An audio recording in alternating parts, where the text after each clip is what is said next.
those of you who can see me, you'll see me lean to my left or to my right, because my Bible is here. And then I also, I'm big on taking notes. Sometimes maybe a little too many, but where I am big on taking notes. Okay, so we're going to be reading Deuteronomy 7 and 9. Okay, and it reads, hold on, I think I'm going to switch from the Message to the Amplified. I'm going to be reading from the Amplified version. Okay, guys, I'm going to go to the Amplified because there's a way that it reads in the Amplified that I kind of like. And I do jump from Bible to Bible for those of you who need to follow me. Therefore, know without any doubt and understand that the Lord your God, He is God, the faithful God, who is keeping His covenant and His steadfast love kindness to 1,000 generations with those who love Him and keep His commandments. Okay, that was Deuteronomy 7 and 9, and it talks about being faithful, and it talks about God being kept honest when it pertains to the covenant that He has with Abraham. And then that covenant with Abraham didn't trickle down to us. Okay, so each covenant has a token or a mark. Okay, so with Noah, the sign or the mark was a rainbow. With Abraham, it is the markings on the body, which is the circumcision, which we're going to get into on tonight. With Moses, it was the 10 commandments. And lastly, with David, it was a promise of a son. All right, guys. So let's jump into the covenant with Abraham, and we're going to be going to Genesis. So between the Genesis 12 through 17 is the time that God and Abraham are going through this covenant. So between Genesis 12 and 17, you're going to see the covenant. You're going to see responses in between these two chapters. But on tonight, we're going to jump from place to place. But I'm always going to give you the portion of scripture that I am reading from. I want you guys to go back and read these things for yourself. Okay, so we're going to jump to, right now we're going to jump into Genesis 12. And I'm going to be reading I'm going to read Genesis 12. I'm going to read 1 through 3.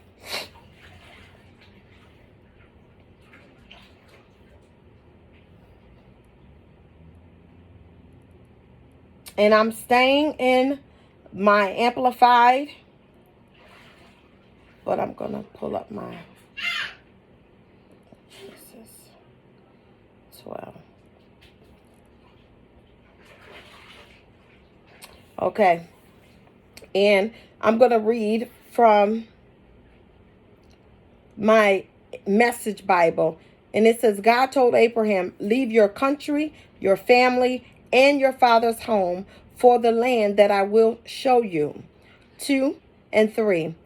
I'll make you a great nation, and I'll bless you. I will make you famous. You'll be a blessing. I'll bless those who bless you. Those who curse you, I will curse them. All the families on the earth will be blessed through you. Okay, so we started with Genesis 12, 1 through 3, and here is where some of the covenant starts.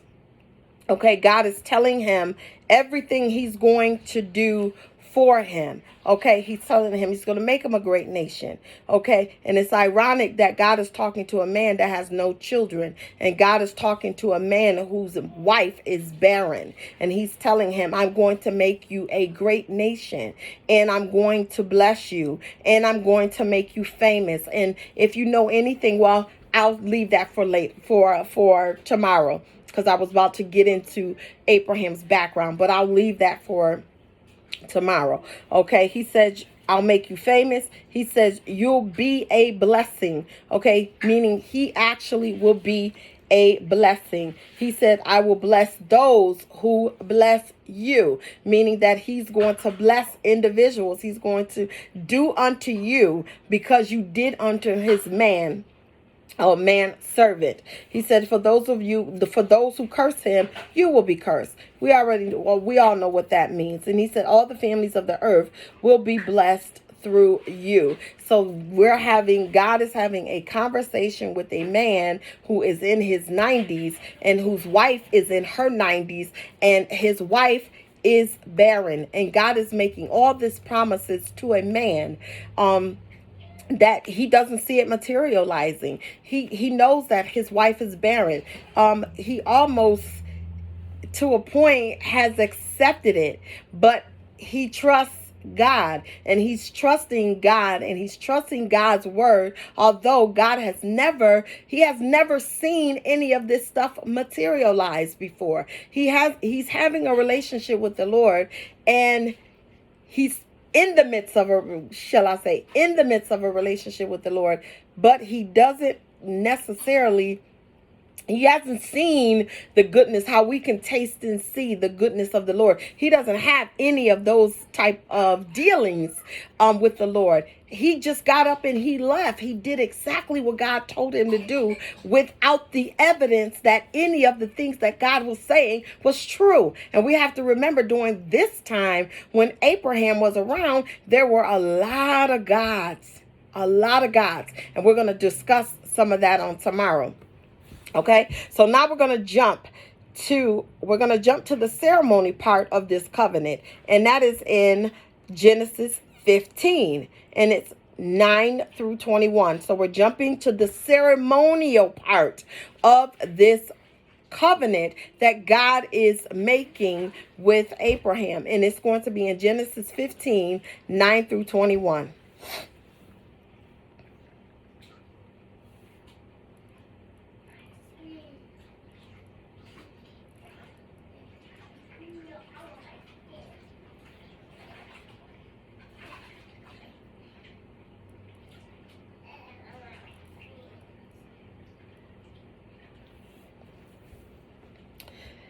And God says, so God says to him, bring me a 3-year-old heifer, a 3-year-old female goat, a 3-year-old ram, a turtle dove, and a young pigeon.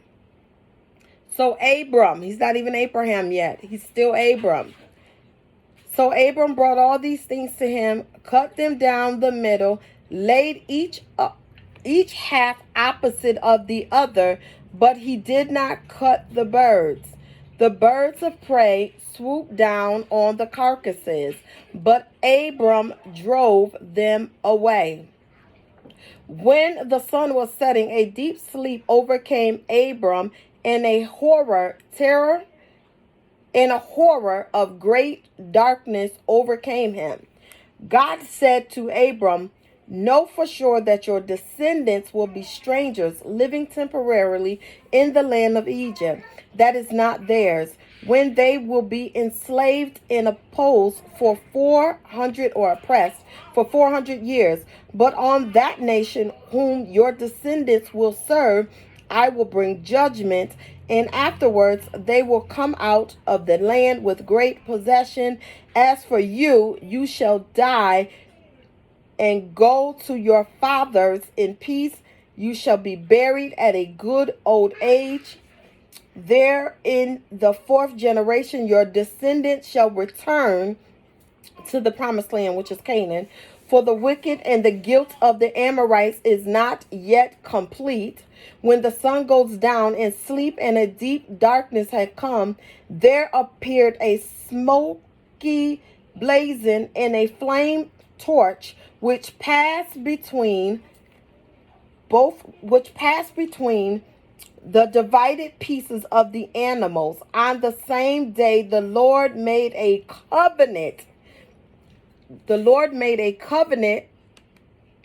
Or a pledge with Abram, saying, to your descendants I have given this land, from the river of Egypt to the great river Euphrates, the land of the Kenites and the Kiznites and the Cadabites. Oh Lord, I hate reading some of these words. Okay, and the Amorites and the Camorites and the Jezezites and the Jezebites. Okay, so I want to talk a little bit about what we read in the importance of him telling Abraham, or him telling Abram, not even Abraham, but Abram at the time, he's telling him to cut these animals into pieces. And usually this is a ceremonious part that they did back then, where they were using these animals and the way they strategically placed them as a covenant. Okay, so what happens is when the covenant was made using the animals, they would be cut into two. The person keeping the promise would be the one walking between the animals, meaning that if you were the individual that was walking in between the animals and you didn't keep your end of the bargain, you give God permission, or you give whoever the person you're making this agreement or covenant with, you give them the authority to treat you like they treated these animals that you were sacrificing. But notice who is doing the walking.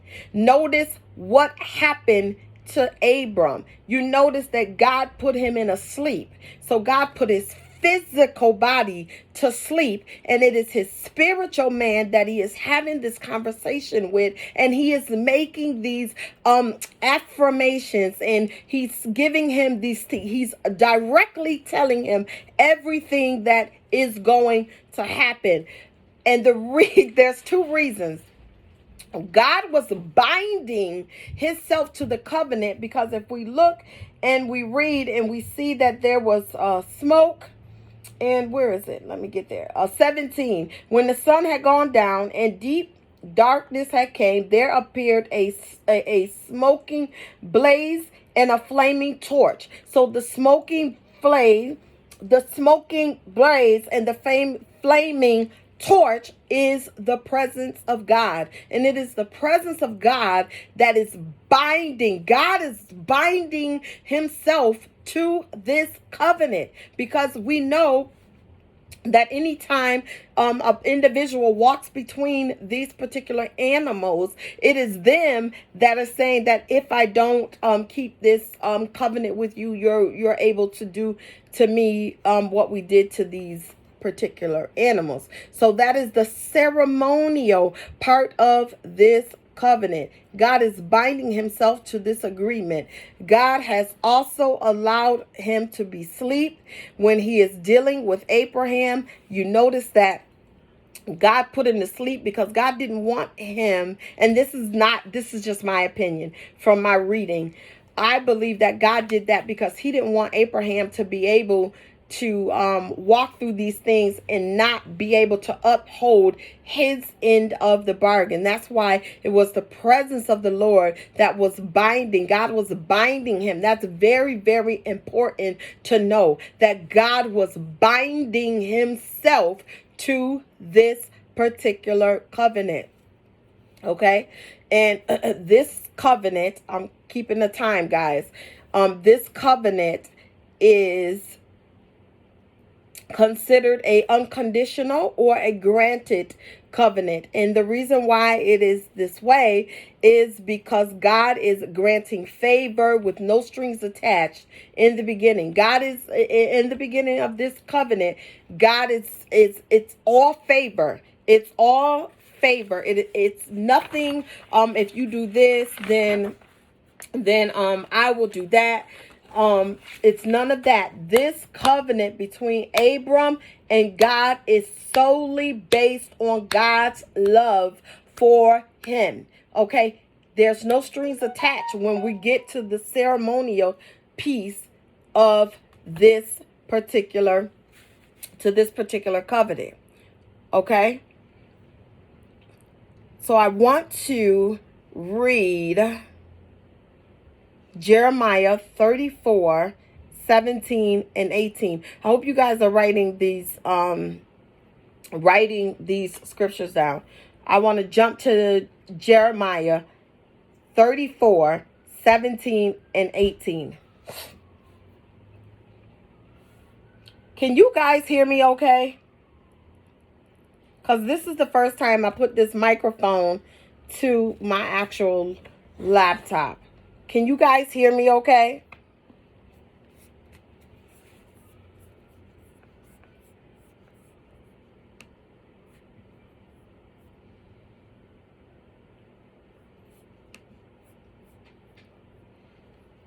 Can you hear me?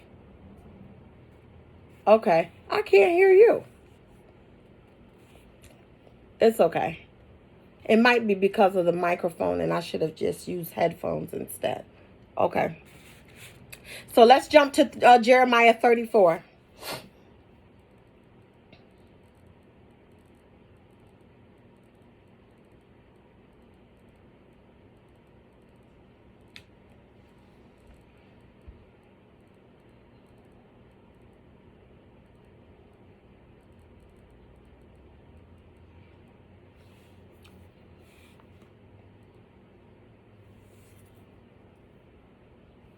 Therefore said the Lord, you have not obeyed me.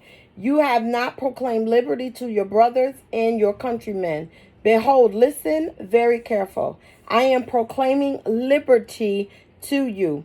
Liberty to be put to the sword, liberty to be ravished by disease, and liberty to be decimated by famine, says the Lord. And I will make you a horror and a warning to all the kingdoms on earth. 18. The man who had violated my covenant, okay, who have not kept the terms of the solemn pledge which they made before me when they split the sacrificial calves in half, and then afterwards walked between its separating pieces, sealing their pledge to me by placing a curse on themselves should they violate the covenant. Those men I will make like calves. Okay, I wanted to read that to you guys to tie that in to the ceremonial piece when we're talking about the covenant that God was making with Abram. Okay, so now we're going to jump to 17. We're going to talk about the signing of this covenant. Okay, so we're going to be talking about the signing of this covenant, and we're going to jump to Genesis 17. Okay, we're going back to 17.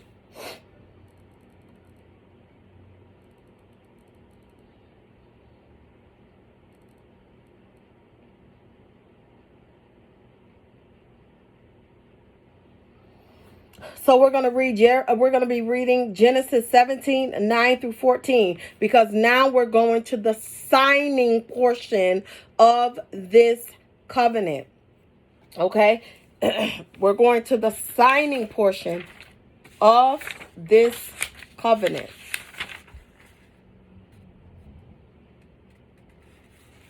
All right. Further, God said to Abraham, as for you, you shall keep and be faithful, obey the terms of my covenant, you and your descendants after you throughout their generations. 10. This is the sign, okay? So that's why I told you this is the signing of this covenant. He says, this is the signing of my covenant which you shall keep and faithfully obey between me and you and your descendants after you.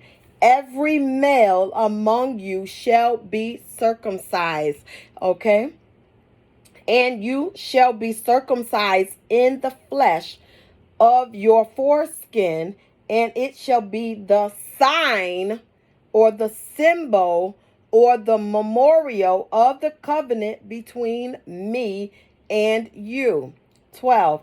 Every male among you who is 8 days old shall be circumcised throughout your generation, including your servants, whether born in the house of one who is purchased with money from any, born in the house, any slave, stranger, foreigner, any of that, okay?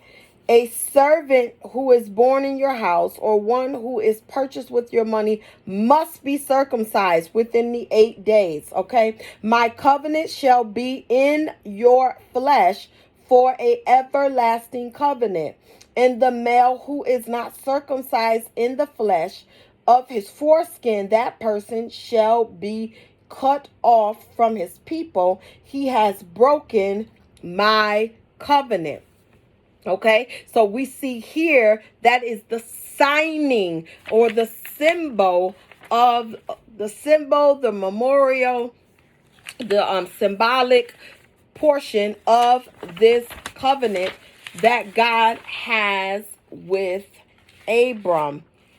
So when we look at the covenants, and we said that the covenant with Abraham is a covenant of the markings of the body, which most people would say to you that is the covenant of the circumcision. Okay, it's the covenant of the circumcision. Some people will say it's a covenant of grace because now God is telling him or giving him the rest of the covenant between him and them, and God is giving him the covenant as far as he's promising him land, he's promising him descendants, he's promising him blessings, he's promising him redemption. And through this covenant, and the reason why I did not know why God wanted me to first started this study about Abraham, I didn't understand why God wanted me to start with the covenant that he had in place with Abram. I didn't really, to be honest with you, I didn't understand why it was so important and why God wanted me to talk about that first. But God had to show me. And when I studied, I said, okay, God, just, want me to reiterate the promises that he gave to Abraham, and they have trickled down, because you can see that God wasn't just talking about Abram and his generation and maybe his generation after that. God kept that covenant going, because he always, when he talked to Isaac, when he talked to Jacob, when he talked to all these people, he always kept mentioning the covenant that he had with Abraham. Well, God, why was that covenant so important? Because in that covenant that God had with Abraham came salvation. And I didn't understand it, why he was taking me there, but he was taking me there to show me that through all of the things that he was giving Abraham and all of the things that, remember, God himself was binding himself to this man. He was binding, not only was he binding himself to this man, he was binding himself to a man that by all accounts wasn't like proven. If on tomorrow, it's so hard to kind of to teach you this and not get into about what's going on tomorrow, but it was very difficult, or in my eyes I thought that it would be very difficult for God to bind himself to an individual with the background that Abram had. Not only did I see it was difficult for him to bind himself to Abraham because of his background. What time is it? Okay, it's 41. I don't want to jump into the next lesson until tomorrow. But I just thought it was very interesting that God assured him. And Abraham himself trusted a God that he really didn't know anything about. He trusted him enough because, remember, in 12, God told him, you got to get away from your family. You got to move to a place where I'm going to tell you. Mind you, God is telling him this. I don't necessarily look at Abraham or Abram at the time and think of him as being an individual that was saved. So when people tell you that God only speaks to save people, we know that's not true, because he's having a conversation with Abram in the beginning. Okay? There's a couple of things I want to point out, and then I can't hear you guys. So if anybody has any questions, you're probably going to have to text me, and then maybe I can answer them. And this is a work in progress, because normally I do Zoom, but not necessarily in this way. Okay. I wanted to reiterate to you guys that knowing that, hold on, I got a couple things I want to reiterate, and then hopefully I can probably get to questions. I wanted to say this to you guys. God only understands in the contents of the covenant that he created. When we look at some of the challenges that some of our brothers and sisters had, you would think that because this is God's man or this is God's woman, that God will come down and save them from some of these things that were going on, especially when we think of David. We see that God intervened in some ways, but not in all ways. So remember that God can only understand, or not necessarily that he can only understand, God really only understands in the content of the covenant that he created with you and I. God only really, he only really moves within that particular covenant that he created with us. God gets every aspect of a person when they are in covenant. God get every aspect of you. That means God gets your good, God gets your bad, God gets your ugly, God gets your busted, God gets your disgusted. God gets every facet of who you are when he is in covenant with you. We know that because we know that he was in covenant with Abraham, and we know Abraham was a man who worshiped other gods. We know Abraham was a man who was in part a liar, because if we go through the story of when him and his wife were with this gentleman, he told Sarah to lie. So we know that God gets every facet of you. God allows your worst to come to the surface because he needs to deal with it. And God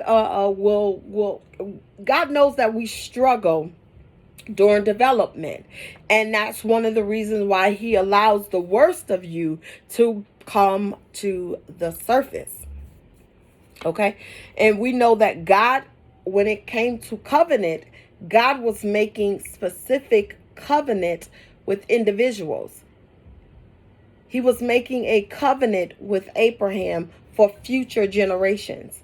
Now you have some covenants that God made. He made with David. It was for David and it was for Israel. But most times when God is dealing with covenant, it's usually God is dealing with a person and not necessarily a group of people. He's usually dealing with a person and not necessarily a group of people. And every covenant was attached to a name because God was in covenant with that particular person. I just told you there were 4 Old Testament covenants, and it was the covenant with Noah. It was a covenant with Abraham. It was a covenant with Moses, and it was a covenant with David. So God was... Here's a Wikipedia result. And God was... I want to get this last one out, guys. I'm sorry. I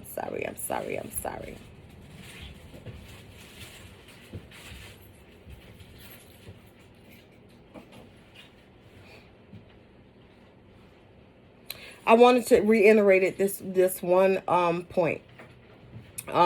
that when Abraham woke up, he was already in covenant. When Abraham woke up, because remember, God told Abraham, I believe tomorrow we're going to talk a little bit more why God had Abraham to go get all of these pieces.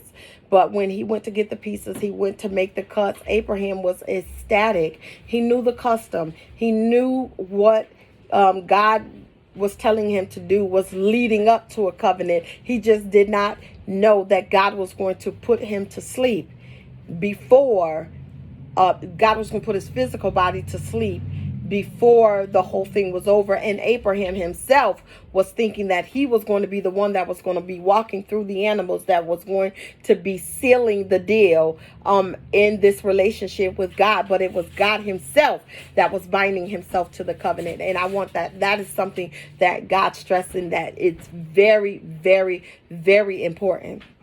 Okay, it's very, very important. Okay, and remember that some of the covenant, or some people would say the covenant that he had with Abraham was also a covenant between, they would look at it as a covenant with grace as well. And I got one more thing that I'm going to say, and this thing here is telling me my time is up, and I haven't been on an hour. I wonder why it's doing that. Okay, I got one more thing to say to you guys, and then we're going to, and then I'm going to go.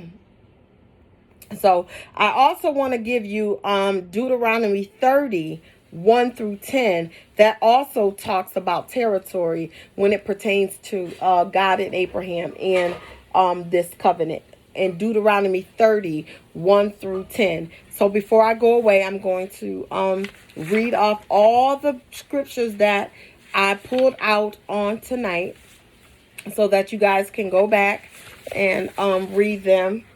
I'm super duper duper excited about tomorrow, because then we can get down to the some of the things about Abram. So the scriptures that we read on today, or the scriptures that I gave out, was Genesis 17, 9 through 14. And that is the scriptures talking about the signing of the covenant, the things that that God was doing with the covenant. It talks about the circumcision, and it talks about the lifelong markings in the flesh.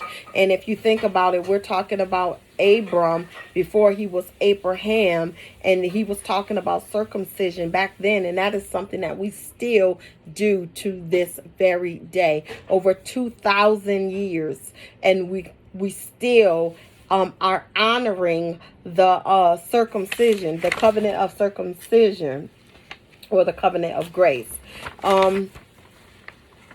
Genesis 15 is talking about the sacrificial offering, and that is the killing of the animals, and that's Genesis 15.